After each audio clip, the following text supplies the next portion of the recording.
Hi guys, Coach Chris here, and for today we're going to discuss about how you can slowly load up your hip hinge. If you haven't watched the hip hinge tutorials yet, by all means please watch it, and that is for your own safety. Okay, so now let's dive into it. Today we'll be focusing on two implements, so we can either use the kettlebell, which is on my right hand side, or the barbell on my left hand side. Both of them do have the same hinge mechanics. The only difference would be your holding position. So let's get in straight to the barbell. So some people call this one the straight-legged deadlift, Romanian deadlift, whatever you may call it. Yep, that's up to you. But most important thing is, as we approach the bar, we are already hinging. So you can see here, so again, a hinge is where my hips do fold back. My knees do bend as well, but not as much as my hips. We want a straight angle from the back part of our head down to our tailbone. Okay, so all of the load from our hips pushing back this way. Then as we stand up, we're driving from our hips, keeping our glutes and our core tight, not arching our back.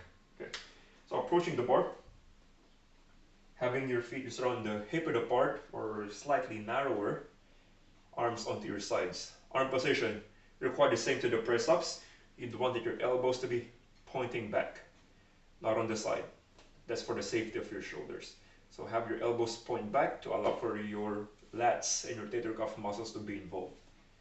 So once you approach the bar, shoulders or elbows pointing back, pushing your hips back. Hold on to the bar, grip the bar as if you're about to break it. Core tight, hamstrings, glutes engage.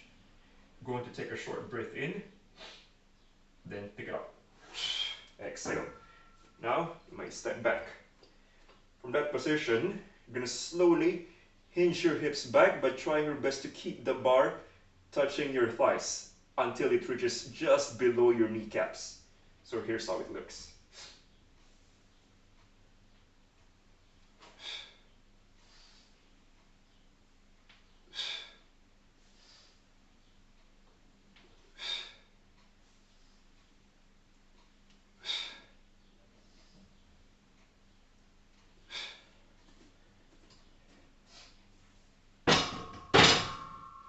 Okay, so throughout the whole time, I'm practicing an active hinge position. Never go lazy when you're doing the hinge or if you're about to pick up the bar. Otherwise, your lower back, your knees, your neck will pay for it. A couple of things on that one is with our breathing. As we set ourselves up, even before I pull the weight, I'm inhaling just around 60% of my breathing capacity down to my tummy, down to my belly. Keeping it tight. I'm going to breathe in. As I stand up, it's a very slow exhale, as if you're hissing.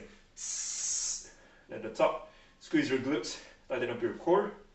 Take a short breath in again, just around 60%. Then hinging. Okay, it's very important to take that short breath in at the top to keep our midsection muscles protecting our spine. Again, short breath in. Slowly hinge, protecting the spine, keeping the core nice and active. Then thrust up. Okay, now how are we going to do it from a unilateral stance? So there's a couple of things that you can practice around with, or just be focusing on my foot position here. So all applies apart from the foot position. So we're going to pick up the bar again. I'm going to show a few reps first before I start explaining things. So I'll be stepping my foot back. As you can see over here, my back foot isn't too far from my front foot. Actually, my back toes, the one here, it's almost in line with my front heel. Keep breaking the bar, and let's start our hinge.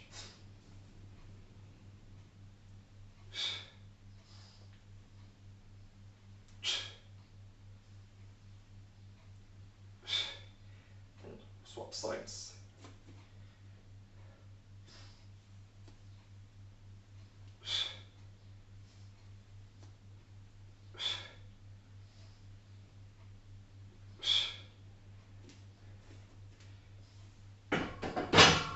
Okay, why do we do the unilateral stance or that stance that we have just done? First thing is it gives us better midsection stability or awareness on where our core is at while we're doing that movement. And it's a good progression as well once your body's got so good on doing double-legged. So feel free to try that option. Okay, another way is to practice bit of our balance without putting too much risks onto our knees or onto our back. For this time, we're going to practice it using kettlebell. So for a kettlebell, it will be slightly different since we'll be having this kettlebell in between our heels. Okay, and as to the previous video, knees do track our toes as we push our hips back. So never, when you're doing a deadlift, that you'd allow your knees to give it. They always push out. So observe first the movement. So I'm grabbing the bar or grabbing the kettlebell, having my elbow pits facing forward. That means my elbows are pointing towards my toes. And from there, short inhale and lift. Inhale again.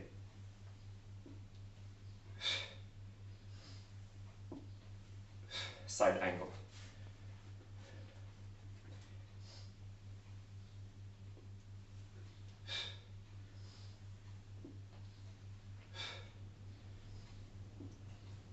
Okay, as you can see as well from the head.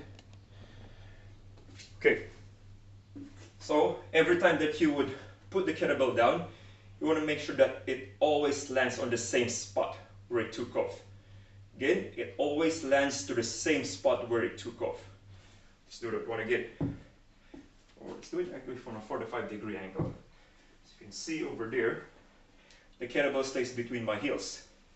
Pushing my hips back.